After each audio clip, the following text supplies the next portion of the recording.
Olá, bom dia! Seja bem-vindo. Nós estamos ao vivo naquele nosso horário de sempre, 8 horas 31 minutos pelo horário de Brasília. E o convite de sempre você conhece, todas as manhãs. Vamos juntos começar esse dia bem informados? A partir de agora, você confere as notícias do Brasil e do mundo desta quarta-feira, dia 12 de julho. Vamos de destaques. Bolsonaro é esperado na Polícia Federal para depor sobre suposta trama golpista. Ciclone que vai atingir região sul deve ser mais intenso que o do mês passado.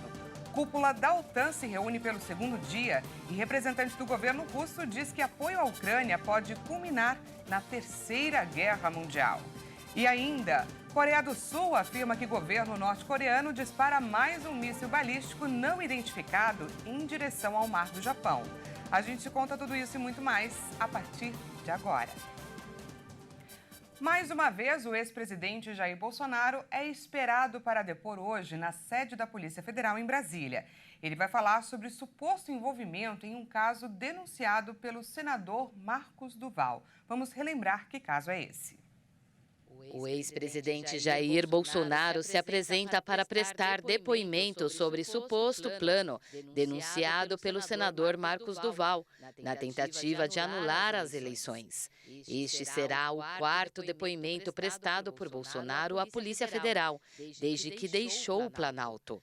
Antes disso, Bolsonaro já foi intimado a prestar esclarecimentos sobre investigações a respeito dos atentados de 8 de janeiro em Brasília, do caso das joias presenteadas pela Arábia Saudita e das fraudes em registros de vacinação contra a Covid-19. Em fevereiro, Duval acusou o ex-presidente e o ex-deputado Daniel Silveira de organizarem uma reunião quando Bolsonaro ainda era presidente para propor ao senador a participação em um plano contra o resultado do pleito. O senador contou à época que a proposta era gravar uma conversa dele com o presidente do Tribunal Superior Eleitoral, ministro Alexandre de Moraes, que seria investigado por ele admitir que estava extrapolando os limites constitucionais. Com tal gravação em mãos, segundo o Duval, aliados do ex-presidente solicitariam a prisão de Moraes e a anulação da vitória de Luiz Inácio Lula da Silva. A defesa do ex-presidente do Executivo teve acesso ao inquérito na segunda-feira e passaram a fazer uma estratégia para as respostas. A ideia, segundo fontes ligadas ao entorno do ex-presidente, é que Bolsonaro fale o que já vem declarando, que não participou de nenhum plano. Ele também deve explorar as contradições de Marcos Duval em diversas versões dadas sobre o caso.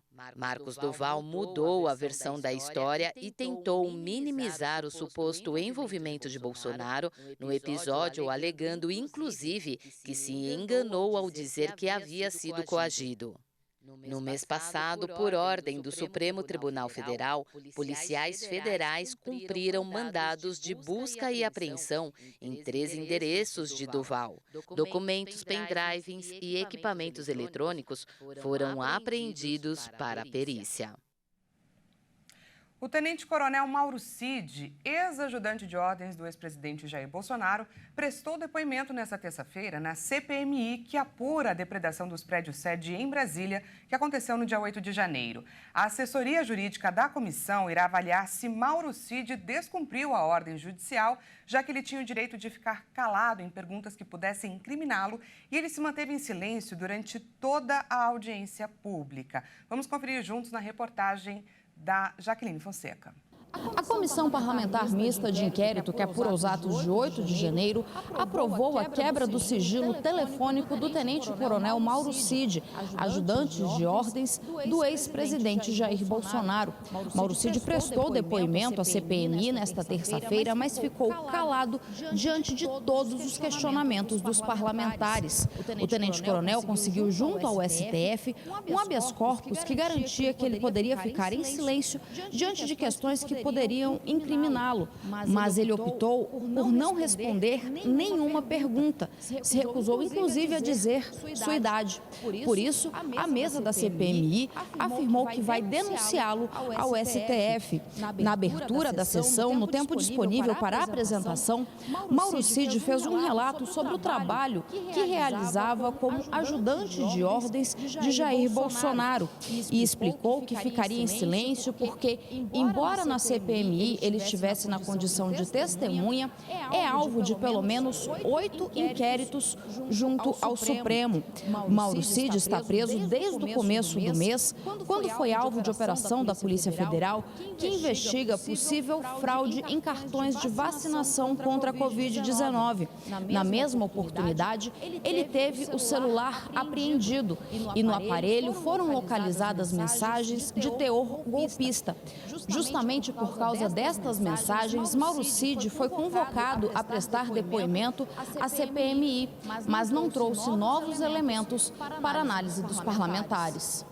Olha, é claro que quando você chama alguém para depor, a expectativa é que essa pessoa fale porque ela foi convocada justamente para tratar daquilo que diz respeito ao nome dela no envolvimento com as investigações. Agora, é um direito constitucional e nós temos que entender isso.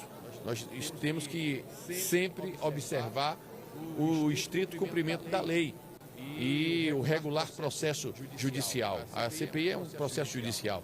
Então, nós temos que dar prosseguimento respeitando esse direito de ele ficar calado. Até o fato de o depoente não falar é um elemento que a gente precisa considerar, não é?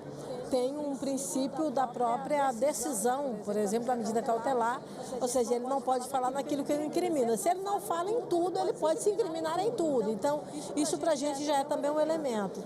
Agora, é bem verdade que ele não trouxe nenhum fato novo para a comissão, até por conta do seu silêncio, mas, ao mesmo tempo, nós aprovamos hoje vários requerimentos. Eu acho que esses requerimentos, eles serão muito fundamentais, a aprovação dele, no sentido de que a gente possa, ao final, ter elementos substanciais, né? Então, agora é aguardar o resultado da efetividade desses requerimentos aprovados e, a partir dessas informações, está aí construindo o nosso relatório final.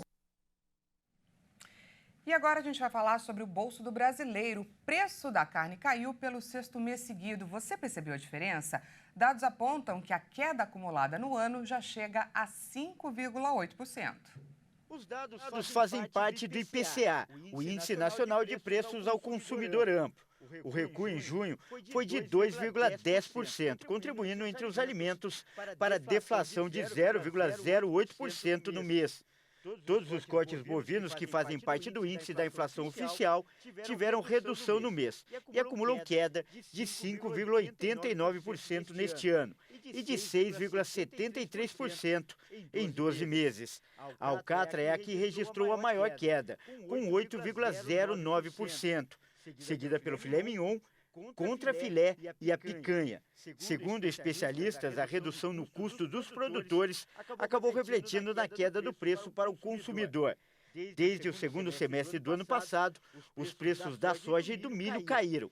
E esses produtos são os principais componentes da ração para o gado.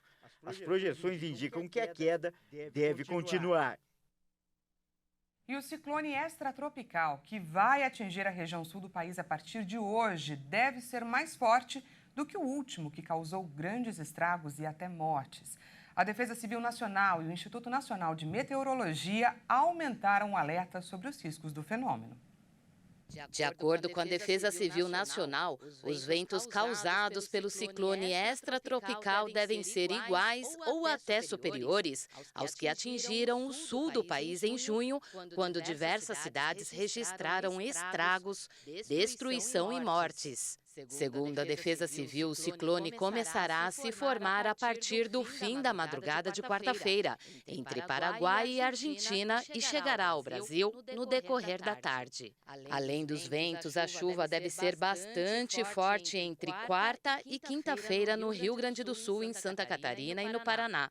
Como o ciclone se desloca no sentido leste, os ventos também devem atingir o litoral de São Paulo e até o estado do Rio de Janeiro, mas com menor intensidade.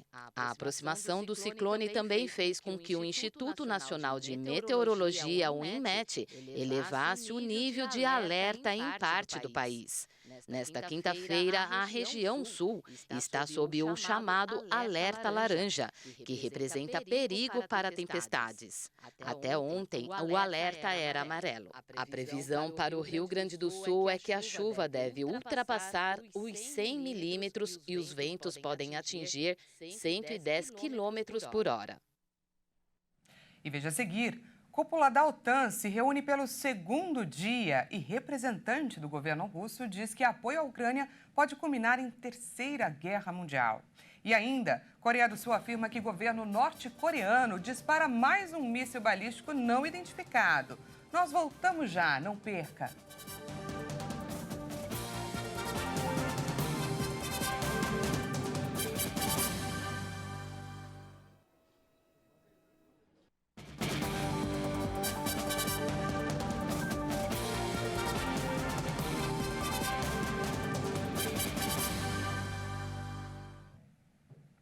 Seja bem-vindo mais uma vez, nós estamos de volta e ao vivo, 8 horas e 43 minutos pelo horário de Brasília. Voltamos com um destaque internacional. A reunião de cúpula da OTAN continua nesta quarta-feira em Vilnius, capital da Lituânia. Um grande pacote de ajuda militar à Ucrânia a longo prazo deve ser anunciado. Em resposta, o vice-secretário de Segurança da Rússia afirmou que a ajuda militar aos ucranianos aproxima o mundo da Terceira Guerra Mundial. Dmitry Medvedev, vice-secretário do Conselho de Segurança da Rússia, declarou que o aumento da ajuda militar da OTAN à Ucrânia aproxima o mundo de uma terceira guerra mundial.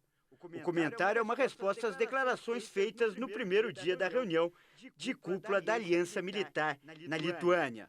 Durante o encontro, vários países prometeram mais armamento e apoio financeiro aos ucranianos. Medvedev disse ainda que a ajuda não impediria a Rússia de atingir seus objetivos na Ucrânia.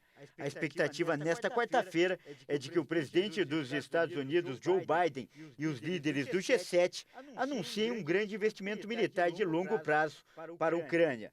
Um dos objetivos por trás dessa medida é convencer a Ucrânia a esperar mais tempo para entrar no bloco. Além disso, enviar uma mensagem à Rússia de que, mesmo fora da aliança, a Ucrânia terá apoio. Isso porque o presidente ucraniano Volodymyr Zelensky tem pressionado os países membros pela adesão da Ucrânia à aliança. Outro ponto de destaque é a adesão da Suécia, que foi convidada para integrar a aliança no ano passado, junto com a Finlândia. E o Estado-Maior sul-coreano afirmou que a Coreia do Norte lançou um míssil balístico de longo alcance na manhã dessa quarta-feira. O projétil foi disparado em uma trajetória vertical e percorreu 1.000 quilômetros antes de cair no mar do Japão. O exército da Coreia do Sul afirmou nesta quarta-feira que a Coreia do Norte disparou um míssil balístico de longo alcance poucos dias depois de ameaçar derrubar qualquer avião espião dos Estados Unidos que violar o espaço aéreo do país. As relações entre as duas Coreias estão em um dos piores momentos, sem contatos diplomáticos entre os países e com o aumento dos testes de armas do norte, onde Kim Jong-un determinou o desenvolvimento do arsenal nuclear. Estados Unidos e Coreia do Sul intensificaram os exercícios militares conjuntos na região e prometeram o fim do regime norte-coreano caso o governo utilize armas nucleares contra aliados. O Comando Militar de Seul detectou o lançamento de um míssil balístico de longo alcance a partir da região de Pyongyang no final da manhã local. O projétil foi disparado em uma trajetória vertical e percorreu 1.000 quilômetros antes de cair no mar do Japão. O Comando Militar de Seul afirmou que o novo disparo é uma provocação grave que prejudica a paz e a segurança na Península da Coreia e viola as sanções da ONU contra Pyongyang. Mudando de assunto, agora a gente fala sobre um crescimento de 108% em 2023. Foram 2.970.000 turistas internacionais aqui no país nos 5 primeiros meses de 2023. Por aqui, os destinos mais procurados foram Paraná, Rio de Janeiro, Rio Grande do Sul, Santa Catarina e aqui São Paulo. A maior parte dos turistas internacionais veio da Argentina, dos Estados Unidos e também do Paraguai. O Ministério do Turismo confirmou que o mês de maio foi um dos destaques, com um aumento de 44,5% em relação ao mesmo mês de 2022. Mas em termos práticos, economicamente, o que representa, a que se deve e o que podemos esperar? O professor em Direito Internacional, Ricardo Macau, comenta o assunto. Vamos ver. O aumento de turistas estrangeiros no Brasil nos primeiros meses de 2023 mostra um cenário muito favorável para a economia brasileira e para o papel do Brasil como um destino que oferece inúmeras possibilidades para estrangeiros que querem visitar, passar suas férias no país. Não há dúvida que esse aumento se deve muito em razão da desvalorização do real frente ao dólar, o que torna o Brasil muito mais atrativo para estrangeiros, e não apenas para americanos e europeus, mas estrangeiros de países próximos do Brasil, como Paraguai, Chile, Uruguai e Argentina. O segundo fator que a gente precisa considerar é que houve, de fato, a superação das restrições causadas pela pandemia, não há mais restrições para ingresso de estrangeiro no Brasil, muitas pessoas deixaram de viajar no passado e estão fazendo isso agora, escolhendo o Brasil como destino. Os impactos para a economia brasileira são visíveis. O turismo movimenta o setor de serviço, um setor que emprega muita gente e que é responsável pela distribuição de riqueza no país, já que quem trabalha no setor de serviço, em hotéis, restaurantes, companhias aéreas, acaba movimentando a economia depois em outros setores, como comércio, e contratando outros profissionais que atuam no Brasil. Nós estamos num momento muito positivo e que tende, de fato, a aumentar ainda mais no que diz respeito à chegada de estrangeiros para visitar os destinos do país. E agora a gente vai falar sobre um problema antigo e que tem se agravado nos últimos tempos, aqui em São Paulo. Um grupo de usuários de drogas depredou um ônibus em ruas próximas à Cracolândia, enquanto outro saqueou um caminhão de bebidas no bairro de Campos Elíseos, aqui na região central de São Paulo. De acordo com a SP Trans, que é a empresa que presta serviço de transporte coletivo municipal, ao menos 6 ônibus foram alvos de vandalismo na região central aqui de São Paulo. Ações seguidas para conter o fluxo da Cracolândia no centro de São Paulo têm causado tensão. É notória a dispersão dos usuários por várias regiões da cidade. Nesta terça-feira, ônibus coletivos foram depredados e um caminhão foi saqueado pelos dependentes químicos. Vídeos gravados por moradores da região conseguiram registrar o caos.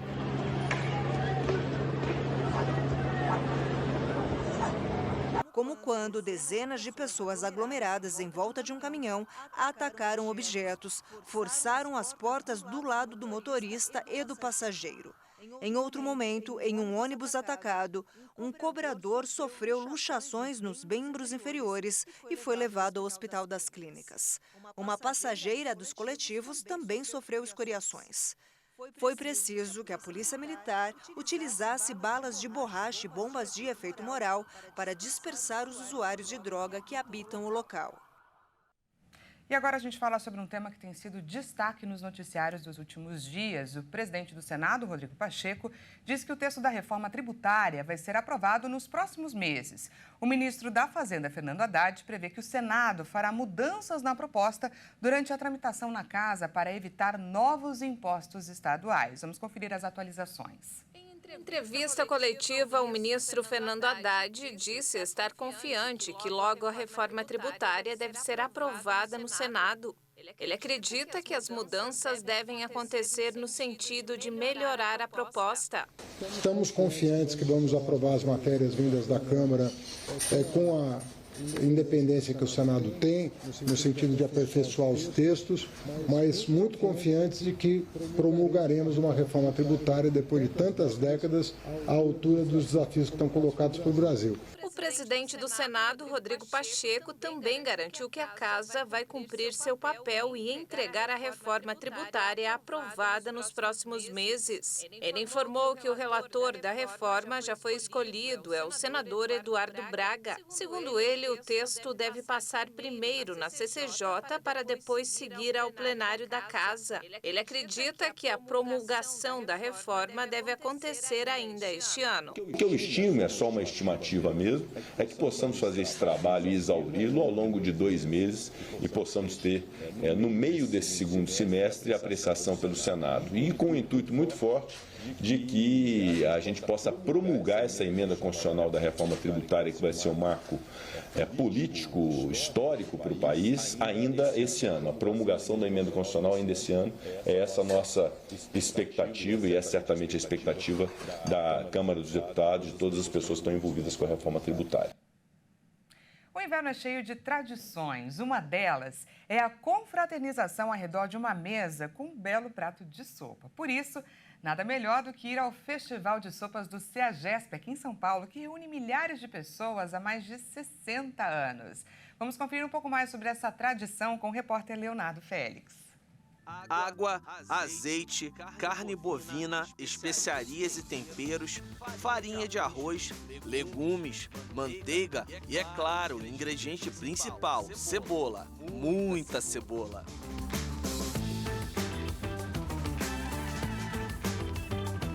Com esse e outros itens, a receita faz sucesso desde o fim da década de 60. A tradicional sopa de cebola, servida há mais de 50 anos no local do antigo Centro Estadual de Abastecimento CEASA, para caminhoneiros e trabalhadores dos armazéns, segue em alta, principalmente na estação mais fria do ano. É justamente no inverno que há 15 anos é realizado o Festival de Sopas CEAGESP, logo na entrada da Companhia de Entrepostos e Armazéns Gerais de São Paulo. O conhecido espaço de comércio de hortifrutigranjeiros é o maior do Brasil, com mais de 580 mil metros quadrados de área. O organizador do festival, Jair Lenhagnoli, fala da história do evento. A sopa de cebola, ele nasceu mais ou menos em 66, 67, mais ou menos nessa época, quando ainda a gente estava fazendo as marginais, né? Não existiam as marginais. Nessa época, você não tinha muita opção em São Paulo. Não tinha nada 24 horas, tudo aqui fechava. Postos de gasolina, padarias, tal. Às 8 horas da noite era um deserto, então você tinha pouca agitação noturna. O pessoal começou a descobrir que aqui na antiga CEASA você tinha o quê? Um restaurante que servia uma sopa de cebola de madrugada. Mas os deliciosos caldos vão além da cebola. Há opções para todos os paladares. Carne louca com nhoque, caldo verde, frutos do mar, siri, entre outros sabores, fazem parte do cardápio. O mínimo é 5 horas de preparo para uma sopa nossa ficar pronta. Mas a nossa clássica, no caso da sopa de cebola, demora 24 horas para a gente ter uma base ali tradicional e manter também essa questão da sopa, dessa originalidade, da tradição, do sabor. Em busca das sopas mais tradicionais e também de novidades, o público faz fila a cada noite para provar estas delícias. O que você está mais gostando aí do cardápio? O que você já provou? A sopa, a tradicional, né? A sopa gratinada de cebola, né? Que é a mais antiga deles. Ainda bem que hoje está friozinho, está propício para tomar uma sopinha mesmo. E a qualidade é bem boa mesmo. A tradicional também, até agora que eu experimentei, que eu mais gostei. E o paladar, o sabor de cada sopa aqui é maravilhoso. É muito bom, recomendo. Seja para uma reunião familiar, estar com os amigos ou até mesmo encontrar um novo amor, o Festival de Sopas CEAGESP segue crescendo e mantém viva a tradição dos caldos durante o inverno na capital paulista. Há muitos anos que eu quero vir, mas nunca dá certo. É a primeira vez que eu venho. O ambiente é bem harmonioso, gostoso de comparecer. A gente vê diversos tipos de pessoas passando aqui todos os dias. No inverno, realmente quando o inverno começa, e aí realmente a gente começa a abrir de verdade as nossas portas para receber essa multidão de gente.